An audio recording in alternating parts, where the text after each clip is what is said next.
Hello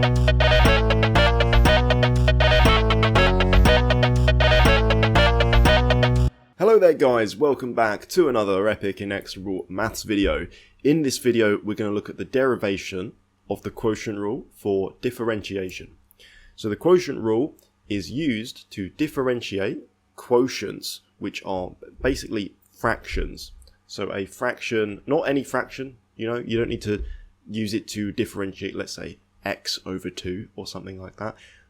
Fractions that can't really be simplified and fractions that are functions of x on the numerator and the denominator. So I'll give you some examples of things that you might want to differentiate with the quotient rule. Something like, let's say, y equals x over e to the x. You can use the product rule for that as well if you want to, because the quotient rule there. You could have y equals, let's say, sine x over, let's say, the natural log of x. You could use the quotient rule to differentiate that. I'll give you one more. You could have y equals, let's say, the square root of 1 plus x squared divided by, let's say, tan of x squared. Things like that. Obviously, there's an endless number of things that you could do. You could use this for. They're all examples. Quotients is fractions, is things like that. One thing to mention is that any problem that you can do with the quotient rule, you can also do with the product rule. The quotient rule is never essential. So if you don't like the quotient rule, it's not really a big deal, because you can turn any quotient into a product by simply saying the denominator is what it is to the power of -1 and timesing by it. So I'll literally give you an example really quickly and then we'll go into the derivation. If you have, let's say, x over e to the x, like the first one, you can just write this as x multiplied by e to the minus x. It's just the denominator to the power of -1, and then you can use the product rule to differentiate that.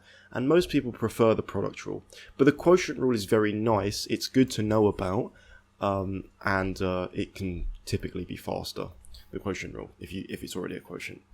Likewise, you can also use the quotient rule to differentiate any product rule, but you probably wouldn't want to do that. Okay, straight into the derivation. So we're going to start off with a quotient. So I'm going to say y is equal to u divided by v, where u and v are functions of x. They're not constants, they're not numbers, they are functions of x. So u might be x and v might be e to the x or something like that. Okay. Then, and again, there's a few ways to do this, but this is the way I'm going to do it. We can take natural logs of both sides. So the natural log of y is equal to the natural log of u divided by v, of course. Then we can split this natural log into two logarithms. We can write this as the natural log of u minus the natural log of v, just using the properties of logarithms. The quotient inside of a logarithm is the difference of the logarithms. So if you have v, you can rewrite it as the natural log of u minus the natural log of v. Then we can use implicit differentiation to differentiate both sides. So the natural log of y differentiates to 1 over y times dy dx. This is implicit differentiation.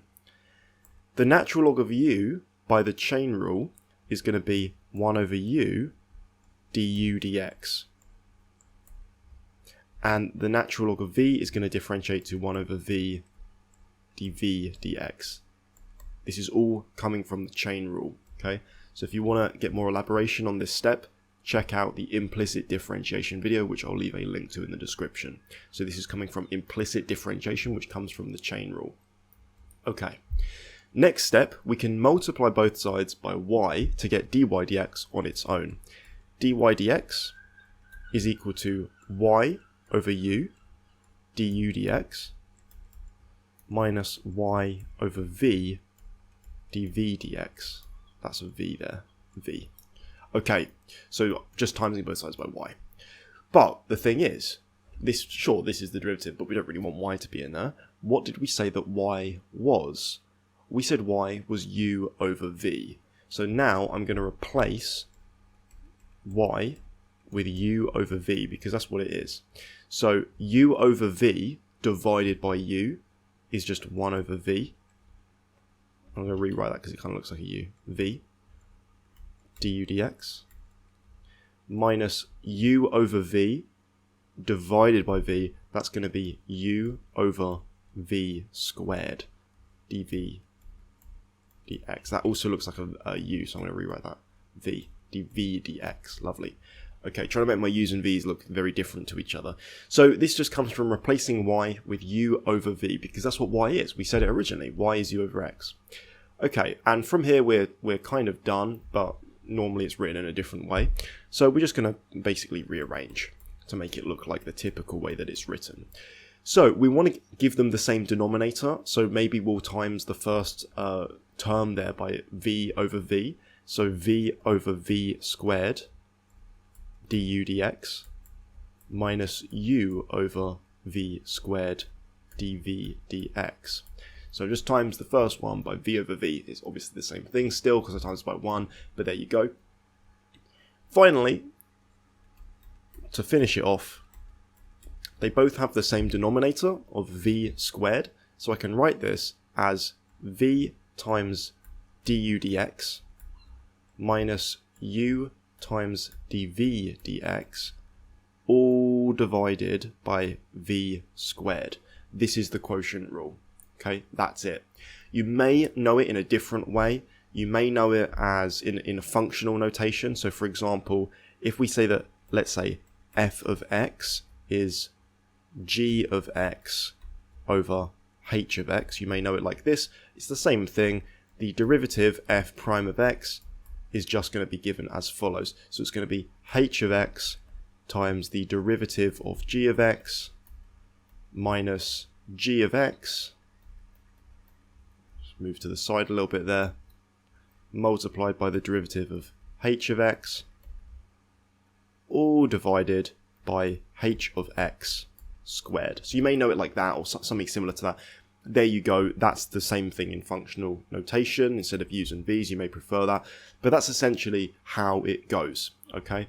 So there's the quotient rule. It's right there. One thing to mention about the quotient rule, which is different to the product rule, it does matter which one u and v is. U has to be the one at the top of the fraction, and v must be the one on the denominator. It will not work. It will give you the wrong answer if you just randomly choose v and u. U has to be the one on the top, and v has to be the one on the bottom.